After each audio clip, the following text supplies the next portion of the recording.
গল্প প্রণয়ের সুর পর্ব ২৯। লেখনীতে মহুয়া আমরিন বিন্দু। সাব্বির জেরিনের থেকে দূরে সরে দাঁড়ায়। মুখ ঘুরিয়ে নেওয়ায় জেরিন কষ্ট পেল। মনের কোণে অভিমানেরা শক্তপোক্তভাবে জায়গা করে নিল। জেরিন ভেবে নিয়েছে সাব্বির চায় তার থেকে দূরে থাকতে। জেরিন হয়তো বেশি বিরক্ত করছে। নিজ মনে নানাবিধ প্রশ্ন উঠিয়ে নিল জেরিন। নিজের মায়ের কথাগুলো এখন মনে পড়ছে তার। সে হয়তো সত্যিই সাব্বিরের যোগ্য নয়। যদি সাব্বির দূরে থেকে বেশি ভালো থাকে তো জেরিনও আর তাকে বিরক্ত করবে না। থাকুক নিজের মতো। জেরিন নিঃশব্দে বেরিয়ে চলে যায় রুম থেকে। জেরিনের কোনো সারা শব্দ না পেয়ে পেছনে ফিরে সাব্বির, কি হলো, মেয়েটাকে চলে গেল? এর মতো ডাকাত মহিলা কিছুতেই বলল না, উল্টো কেঁদে দিল। ব্যাপারটা ভাবাচ্ছে সাব্বিরকে। জেরিন আবার উল্টো রাগ করে বসে নেই তো। কিন্তু জেরিন তো এমন মেয়ে না সাব্বির কিচ্ছু করবে আর ওই মেয়ে তাকে আস্ত রাখবে। কিছুই করবে না, এটা তো সত্যি অবিশ্বাস্য। রাতে খাবার টেবিলে সবাই উপস্থিত। সাব্বির এতদিন কোথায় ছিল এটা নিয়ে প্রশ্ন করলো না কেউ। এমন ভাব সবাই জানে সাব্বির কোথায় ছিল। জেরিন সেই আগের মতো নিশ্চুপ ভঙ্গিতে খাচ্ছে। সাব্বির আসার পরও একবারের জন্য তাদের কোনো ঝগড়া না হওয়ায় বাড়ির লোক উল্টো চিন্তিত। কিন্তু সবাই খুশি হওয়ার কথা ছিল। মানুষ কিছু একটা দেখে অভ্যস্ত হয়ে গেলে তার বিপরীত জিনিসগুলো সহজে মেনে নিতে পারে না। খাবার টেবিলে একটুর জন্য হলেও আজ কোনো রকম ঝামেলা হয়নি। সেতারা বেগম ভাবলেন হয়তো দুটোর আক্কেল হয়েছে, ভালো করে থাকলে হয় এবার। খাওয়া শেষে যে যার রুমে চলে গেল। থেকে গেল নেহা, জেরিন। দুজন হাতে হাতে সাহায্য করে দিল বড়দের। নেহা মাঝে মধ্যেই সাহায্য করে। আর জেরিনকে দেখে হামিদা বেগম অবাক হলেও কিছু বললেন না। মেয়েটা কেমন চুপচাপ হয়ে গেছে হঠাৎ। কি এমন হলো কে জানে। জিজ্ঞেস করলে দেখা যাবে উল্টো রাগ দেখাচ্ছে, তাই তিনি তেমন ঘাটলেন না। রাতে সাব্বির ভেবেছিল ঘসটি বেগম নিশ্চিত এসে হাজির হবে। এটার শান্ত থাকা মানে তীব্র ঝড়ের পূর্বাভাস। কিন্তু মেয়েটা আসলো না।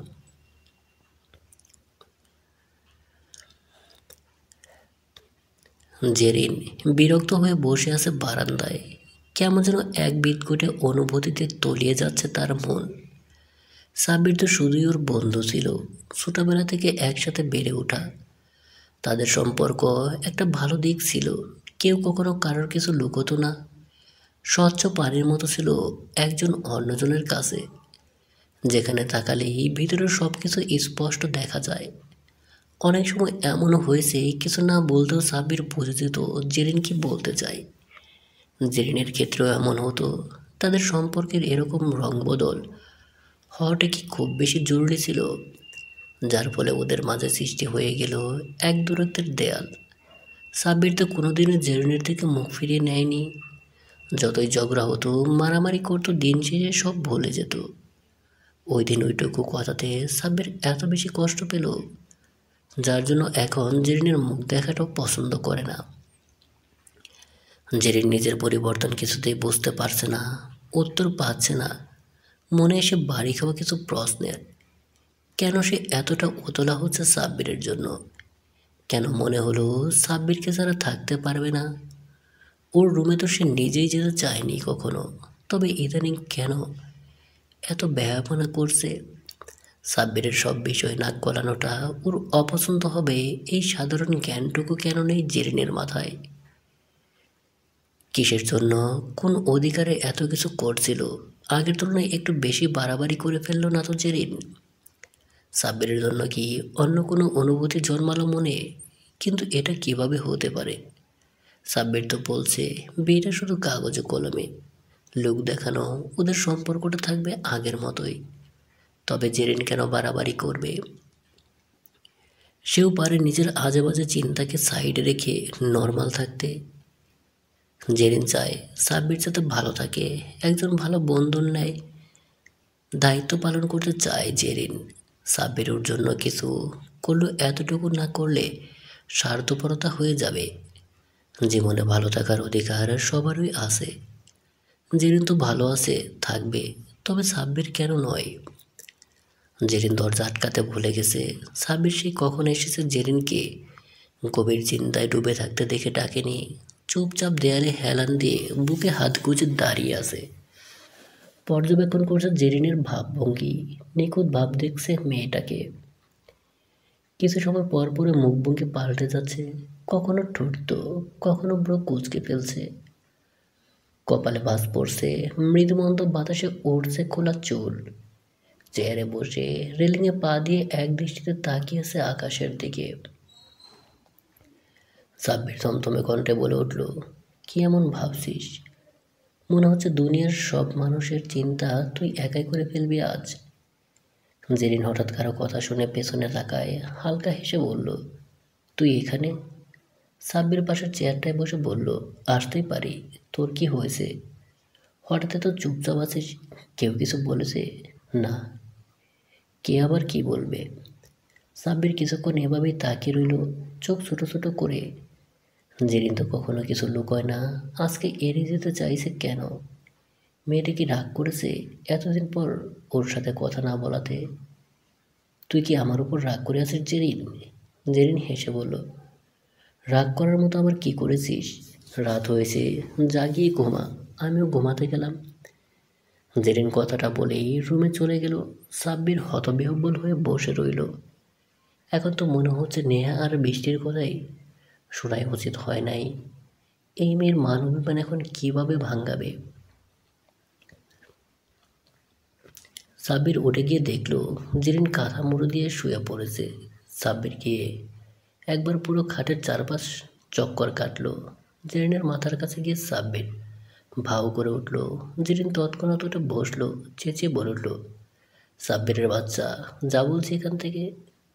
সাব্বির জেরিনকে একটা ঠেলা মেরে পাশে বসে পড়ল, হেসে বলে উঠল, এই তো আমার ঘসেটে বেগম আগের মোড়ে চলে এসেছে। জেরিন অগ্নিদৃষ্টি নিক্ষেপ করলো সাব্বিরের উপর। সাব্বির ভাবলেশীনভাবে বসে থেকে বলল, যাও বাবু, সরে বসো, আমি আজকে এখানেই থাকবো। আমার রুমে এতদিন থেকেছো, এখন আমি এখানে থাকবো? বুঝতে পেরেছো সদবোধ?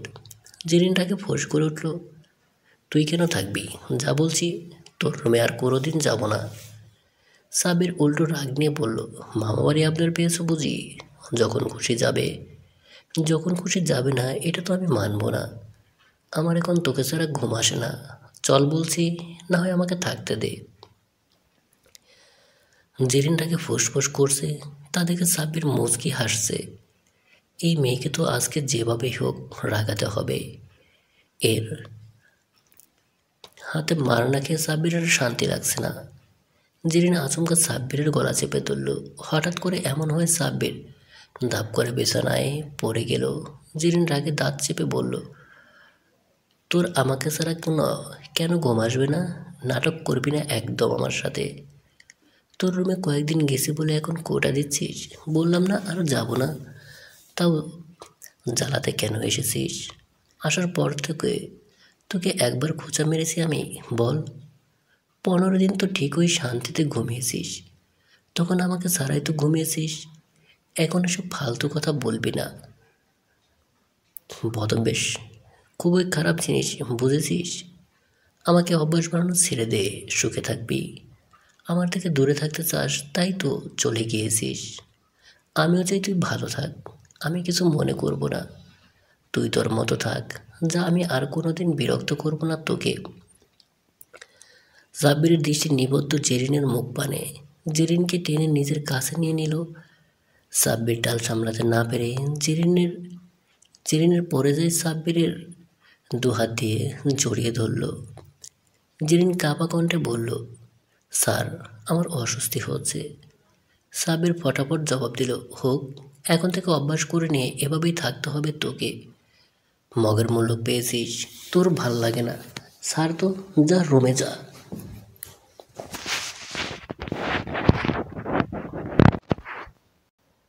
ঘুমবো আমি। আমি কি চাইনিজ ভাষা বলেছি বুঝতে পারিসনি? ভুল করছিস তুই। তোর কোনো সমস্যা? মা বলেছে কয়েকদিন পর তোর রুমে থাকার যে পারমিশনটা পেয়েছিলাম ওইটা আর থাকবে না। তখন তুই ও আর আসতে পারবি না, তাই এখন থেকে দূরে থাক। ভাই যা, শান্তি মতো ঘুমোতে দে। সাব্বির জেরিনকে ছেড়ে উঠে বসলো, অবাক হয়ে বলল, কী সব বলছিস, ক্লিয়ার করে বল। তুই একটা কুমড়ারই রয়ে গেছিস সাব্বির, সহজ কথা বুঝতে এত সময় লাগে কেন তোর? কচি খোকা নাকি তুই? যা তো ভাগ, একটা বিয়ে করে নে, পরে ওই মাইয়ারে গিয়ে বিরক্ত কর। সাব্বির এবার রেগে গেল, তাদেরকে জেরিন চোখ ছোট ছোট করে তাকালো, বলল, কি সমস্যা? আমাকে বিয়ে দেওয়ার অনেক তাড়া দেখছি তোর। হুম, অনেক তাড়া। আর কিছু বলবি? তুই কি চাস এমন কিছু করি এখন, যার পর এমন কথা মুখে তো দূরে মাথায় আসার সাহস করবি না তুই? থ্রেট দিচ্ছিস? না, তুই ভুলে যাচ্ছিস আমি বিবাহিত। আমার বউকে চিনিস তুই? আমাকে রাখাবি না। যেদিন বিনা নোটিশে বাসর করে ফেলবো, তখন আমাকে কোনো দোষ দিতে পারবি না। জেরিন চোখ বড় বড় করে তাকালো, মুখ হা হয়ে গেছে। সাব্বির জেরিনের মুখ বন্ধ করে দিয়ে বলল, মশা ঢুকে যাবে, মুখ বন্ধ রাখ। জেরিন মিনমিন করে বলল, তুই রুলস ব্রেক করছিস সাব্বির। হ্যাঁ, এখন সব হাওয়া বের হয়ে গেল না? শর্ত প্রথম তুই ভেঙেছিস, আমি আবার কি করলাম আশ্চর্য?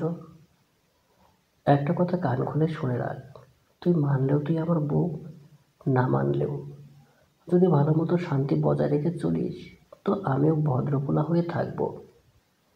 যদি কোনো তেড়ামি করিস তো বুঝে নে কী কী হবে তোর সাথে।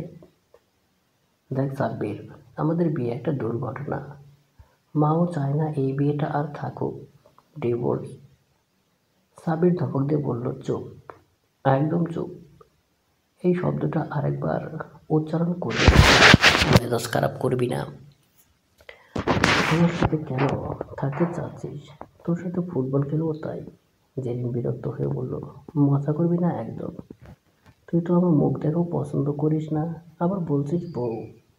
একটা সমাধান আয় তো, সমাধান চাই তো। হ্যাঁ, দুজনে থাকতে পারবো না আমি?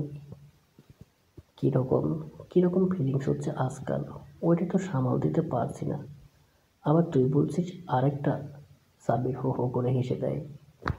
ভেটকি মাছের মতো হাসবি না, সমাধান দে।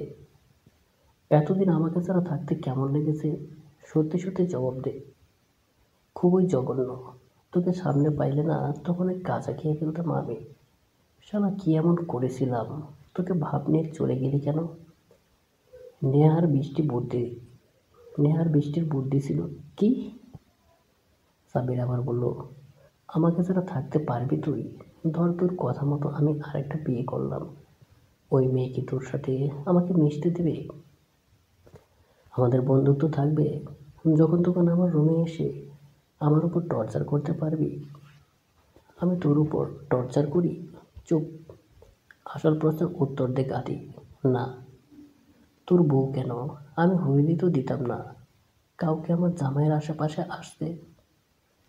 তোমার তো বুদ্ধিতে ব্রেন ঠাসা, তাই নিজের জামাইকে আরেকটা বিয়ে করাইতে চাও। এবার বল, আমার সাথে বাকিটা জীবন থাকতে চাস? হুম। সাব্বির জেরিনের মাথায় একটা মেরে বলল, তাহলে মাথায় ঘুরপাক খাওয়া সব ননসেন্স মার্কা প্রশ্নগুলোকে বিদায় কর। দেখ জেরিন, একটা সোজাসাপটা কথা বলি, আমি আর তুই একসাথে থাকতে চাই। তোকে ছাড়া আমার চলে না। এখন সম্পর্ক যেমনই হোক, আমাদের এটা নিয়ে ভাবতে হবে। সবার আগে আমরা বন্ধু, যদি এর বাইরেও কোনো ফিলিংস আসে তোর বা আমার মধ্যে, তাহলে ওটা স্বীকারও করবো আমরা। এখন যেভাবে আছি সেভাবেই থাকবো, কিন্তু তুই যদি এর মধ্যে বাহাত ঢুকাস তাহলে তোর মাথা ফাটাবো আমি। বোঝানোর কথা বলে উল্টো ধমকাচ্ছিস? সাব্বির জেরিনের ঠোঁটে আঙ্গুল রেখে চুপ করিয়ে বলল, বিশ্বাস কর জেরিন, 15 দিনের একটা দিনও ঘুমোতে পারিনি আমি। তোর প্রতি অনুভূতি নেই, এখনো নিশ্চিত না আমি, তবে এতটুকু সত্যি, তোকে ছাড়া আমি অসম্ভব। তুই আশেপাশে না থাকলে নিজেকে শূন্য শূন্য লাগে। তোর সাথে ঝগড়া না করলে, তোর তুলতুলা হাতের মাইর না খেলে নিজেকে কেমন মরা মরা লাগে। আমি চাই আমার দিন শুরু হোক তোকে দেখে, রাতে হোক তোকে দেখে। প্লিজ জেরিন, এতটুকু অধিকার কেড়ে নিস না। আমার আর কিছু চাই না, চাই শুধু তুই থেকে যা আমার জীবনের পূর্ণতা হয়ে। তোর থেকে ভালো জীবনসঙ্গী আমি কোথাও পাবো না, বিশ্বাস কর।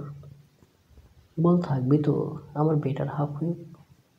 জেরিন মুখ ভেঙচি কাটলো, পরে চুলগুলো সরিয়ে কানের পাশে কুচি দিয়ে বলল, ঠিক আছে ঠিক আছে, এত করে বলছিস যখন, হলাম না হয় তোর বউয়ের চরিত্রের রোল মডেল। সাব্বির ভাব নিয়ে বলল, নাটকবাজ। তোর মাথা বের হো আমার রুম থেকে, নয়ে ঘুমাবো। তুই ঘুমাতে চাইলে ঘুমা, না হয় তাকিয়ে থাক। কতদিন পর নিজেকে হালকা লাগছে, জম্পেশ একটা ঘুম হবে। মিহির, তুমি কি আসবা? সরি বউ, তোমার ছোট আব্বু আমাকে ছুটি দেবে না। ঠিক আছে, আর কথা বলবা না আমার সাথে। ঘুরতে তখন নিয়ে যাবে না, তখন কথা দিয়েছিলে কেন? মেয়ের একটা হাসি দিয়ে বলল, আসেন মহারানী, আমি গেটের বাইরে আপনার অপেক্ষায়। সত্যি? তুমি এসেছো? নিচে এসে দেখো। বৃষ্টি শাড়ির কুচি ধরে একদল লাগালো। মিহির গাড়ির সামনে পকেটে হাত গুজে দাঁড়িয়ে। বৃষ্টির হাসি মুখ দেখে সে নিজেও প্রসন্নচিত্তে হাসল। বৃষ্টি এগিয়ে যেতেই মিহির তার কোমর জড়িয়ে ধরল। বৃষ্টি ফিস ফিস করে বলল, কি করছো? কি রাস্তার মধ্যে, কেউ দেখে ফেলবে। দেখো, আমার বউকে ধরেছি, তাতে অন্য লোকের কি? আচ্ছা চলো, এখন এখানেই সন্ধ্যা করে ফেলবে নাকি? যান, আমার একটা জিনিস চাই। কি চাই তোমার আবার? বউয়ের ঠোঁটের নরম একটা গরম চুমু। বৃষ্টি বলে উঠল, মিহির সরো তো, গাড়িতে উঠতে দাও। মিহির হেসে গাড়িতে উঠে পড়ে দুজন ঘুরতে গেল এক পরন্ত বিকেলে। শহরের জ্যাম ঠেলে, বিরক্তি ঠেলে কোনো এক অজানায়, যেখানে থাকবে শুধু প্রণয় রাখার সময়, ভালোবাসায় মোড়ানো নতুন স্মৃতি। জেরিনের পরীক্ষা শুরু হবে কয়েকদিন পর। এদিকে মেয়েটার পড়াশোনার অবস্থা বেজায় বাজে। নীরবের সাথে ঘুরে ঘুরে ক্লাস মিস দিয়েছিল, সেই সময়কার নোটস নেই। তারপরেও ক্লাসে তেমন মনোযোগ দেওয়া দেওয়া হয়নি। সব মিলে পড়াশোনার সাথে এক যুদ্ধ চলছে জেরিনের। এখন সাব্বিরের উপর দিয়ে যাচ্ছে প্রচুর প্রেশার। ছেলেটা ভার্সিটির সামনে যায় অফিসে, সেখানে কাজ সব মিলিয়ে বাড়ি ফিরে রাত করে। এত ক্লান্তির মাঝেও জেরিনের খোঁজ নিতে ভুলে না যেন। নিজের দায়িত্ব থেকে একচুলও নড়েনি এখন পর্যন্ত। জেরিন পড়াশোনা করে বিরক্ত হয়ে বসেছে সোফায়, কিছুই ঢুকছে না মাথায়। খাবার টেবিলে খাবার সাজাচ্ছেন সাহারা বেগম, তাহমিদা বেগম রান্না করে। নিখিল, নেহা, বৃষ্টি, রৌফ নামলো নিচে। জেরিনকে আগেই বসে থাকতে দেখে নিখিল বলল, কিরে, কি হয়েছে তোর? আবার মুখ ফুলিয়েছিস কেন? সাব্বিরের সাথে আবার লেগেছিস নাকি? অফিস থেকে কোথায় গিয়ে চলে গেল? ছেলেটা বাড়িতে আসলো না এখনো। জেরিন মুখ বাঁকিয়ে বলল, ওর সাথে লাগতে যাব কেন? এর মধ্যে বাড়িতে ঢুকলো সাব্বির। জেরিনের হাতে একটা ব্যাগ ঝুলিয়ে দিয়ে বলল, নেন মহাশয়, আপনার সব নোটস। এবার পরে অন্তত পাস মার্ক ওঠান। হার মাস জ্বালিয়ে খেলো বদমহিলা। আজকে জেরিন রাখলো না, গদগদ হয়ে যেই না কিছু বলতে যাবে, সাব্বির বলে উঠল, তোর কাজ করে দিয়েছি আমি, এবার সুন্দর করে এক কাপ কফি বানিয়ে নিয়ে আমাকে খাওয়া। জেরিন খুশি মনে আচ্ছা বলে রান্না করে গেল। কিছুক্ষণ পরেই কফি নিয়ে হাজির জেরিন। সাব্বিরের দিকে এগিয়ে দিয়ে বলল, তোর অনেক কাজ করতে হচ্ছে এখন, তাই না? সব কিছু হলো আমার জন্য, না হয়তো তুই এখন শুধু পড়াশোনায় মনোযোগ দিতে পারতি। সাব্বির সদ্য গোসল সেরে এসেছে, চুলগুলো থেকে টপ টপ করে পানি ঝরছে। জেরিন সাব্বিরের হাতে কফি কাপ দিয়ে ওকে টেনে বিছানায় বসালো। জিজ্ঞেস করলো, তোয়ালেটা কোথায় রেখেছিস? সাব্বির বলল, জানি না। তুই বড্ড অগোছালো হয়ে যাচ্ছিস সাব্বির, তুই এসে গুছিয়ে দিলে তো পারিস, কিন্তু তুই শুধু চলে যাওয়ার বাহানা খুঁজিস। জেরিন নিজের ওড়না দিয়ে সাব্বিরের চুলগুলো মুছে দিল। পেছন থেকে সাব্বিরের গলা জড়িয়ে ধরে দাঁড়ালো। বেশি বুঝছস কেন? দিব গলাটা টিপে। যাই হোক, অনেক থ্যাঙ্কস, নোটসগুলো জোগাড় করে দিয়েছিস তাই। হুম, শুধু একটা ধন্যবাদ দিলেই ঘষেটে বেগম কোনখানের। জেরিন সাব্বিরের গালে টুপ করে একটা চুমু দিয়ে বলল, রুম থেকে বের হতে হতে বলল, গিফট না, গিফট না, এটা ঘুষ। ঘুষ করার একটা নিচে, আয় খেতে। সময়ের পালা বদলে কাটে মাসের পর মাস, চলে যায় নিত্য নতুন দিন, ঠিক যেভাবে কেটে গেল পুরো একটি বছর। অফিসের বারান্দায় বসে নিখিল, তখনও নিখিলের ফোনটা বেজে উঠল। ফোনটা উঠিয়ে কানে নিতেই কেউ একজন বিচলিত কণ্ঠে বলল, সাহিল সুস্থ হয়েই গার্ডদের মেরে পালিয়ে গেছে নিখিল। নিখিল শান্ত সুরে বলল, জানতাম এমনই হবে। তুই চিন্তা করিস না, ও বাংলাদেশে এসেছে 1 ঘন্টা আগে। আমার কাছে খবর আছে। তুই কেন যে এটাকে বাঁচিয়ে রাখলি বুঝলাম না। এত বুঝে তোর কাজ নেই। ভার্সিটি গেটে দাঁড়িয়ে নেহা, বৃষ্টি এখনো ভেতরে। হুট করে নেহার সামনে এসে দাঁড়ালো কেউ। নেহা হকচকিয়ে তাকালো। এতদিন পর রিসোর্টের সেই রাতের কথা মনে পড়ে গেল, যে ছেলেটা তার হাত ধরেছিল। সেই ছেলেটা এখানে। নেহা ভয় পেল কিছুটা। ব্রু কুচকে তাকিয়ে রইল সামনে থাকা ব্যক্তির দিকে। সাহিল কিছুক্ষণ তাকিয়ে থেকে হেসে বলল, কী খবর নেহা? আমাকে দেখে এভাবে তাকিয়ে আছো কেন? আপনি আমাকে চিনেন খুব ভালো করে। ও তাই বুঝি। আপনার এত সময়, আমার সম্পর্ক সব জানেন। মানুষজন তো এখন সমাজসেবাও করে সোশ্যাল মিডিয়াতে পোস্ট দেওয়ার জন্য। আপনিও নিশ্চয়ই কোনো কারণ ছাড়া আমার খবর রাখেননি। তো বইলে ফেলুন, কী মতলব আপনার? তোমাকে পাওয়া। নেহা হেসে ফেলল, সরি মিস্টার, আমি একজনের পুরোদম্বর হয়ে গেছি। সে আমাকে পেয়ে গেছে, আমি নিজেকে সেই ব্যক্তিকে দিয়ে দিয়েছি। আপনার আমাকে পাওয়ার আশা কোনোদিনও পূরণ হবে না, তাই এখন আসতে পারেন। সাহিল গাল এলিয়ে হাসল, তা তো দেখাই যাবে।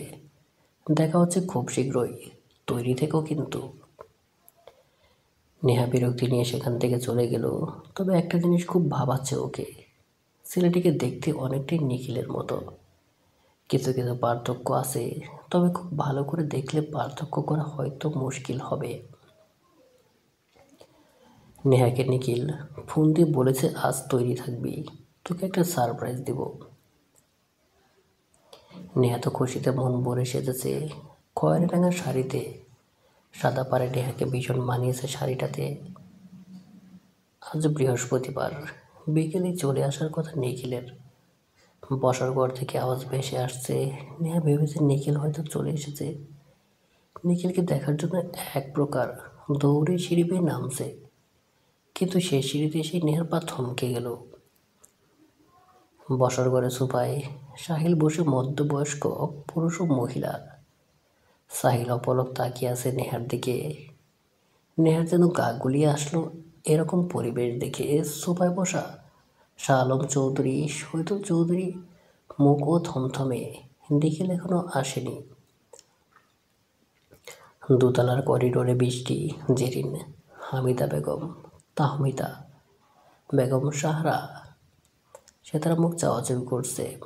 বহু বছর পর ইলিয়াস খানকে দেখে চিনতে ভুল করেন না বৃদ্ধা। ইলিয়াস খান হেসে বলে উঠল, শহীদুল ভাই, আজ কোনো বিজনেসের বিষয়ে কথা না, এসেছে ছেলের বিয়ের সম্বন্ধ নিয়ে। তোমার মেয়ে নেহাকে সাহিল বেশ পছন্দ হয়েছে। কথাটা বিস্ফোরণের মতো ঠেকলো বসার ঘরে। তখন ওই বাড়ি আসলো মিহির, সাব্বির, নিখিল। নিখিল সাহিলকে দেখেই হেসে গিয়ে পাশে বসলো। তা দেখে যেন নেহার মাথায় আগুন ধরে গেল। নেহাকে এখনও দেখেনি নিখিল। মিহির নিখিলের কানের কাছে ফিস করে বলল, দেখ সিঁড়িতে নেহা। নিখিল তাকাতেই নেহা কটমট দৃষ্টিতে তাকালো। রাগে গজগজ করতে করতে ভিতরে চলে গেল। নিখিলের বুঝতে বাকি নেই আজ তাকে কী সহ্য করতে হবে। নেহা রাগে গিয়ে গ্লাসটা আছাড় মেরে ভেঙে ফেলল। কানের দুলগুলো টেনে খুলে ফেলল নিচে। জেরিন বৃষ্টি দৌড়ে গেল। নেহার আগে ফুসফুস শব্দ করছে। বৃষ্টি গিয়ে বলল, শান্ত হ, কী করছিস? কী করছি মানে? তোর ভাই কী করলো? নিজের বউকে সাজতে বলেছে, যাতে পাত্রপক্ষ সামনে নিয়ে দাঁড় করাতে পারে। এটা নাকি সারপ্রাইজ। একবার আসুক আমার সামনে, সারপ্রাইজ ধুয়ে যদি পানি না খাওয়াচ্ছি তো আমার নামও নেহা না। জেরিন বলে উঠল, পাখি আমার ভালো, এভাবে রাখবে না, ভাইয়াকে বকে দেবো পরে। দুজন মিলে বোঝ দিতে থাকলো নেহাকে। নিখিল আসলেই শহীদুল চৌধুরী হেসে বলল, ইলিয়াস ভাই বড্ড দেরি করে ফেললেন যে, আমার মেয়ে নেহা তো বিবাহিত। এই যে নিখিল, আমার মেয়ে নেহা তো একমাত্র মেয়ের জামাই। 2 বছর আগেই তো ওদের বিয়ে হয়েছে পারিবারিকভাবে। মেয়ে ছোট তাই কাউকে জানায়নি।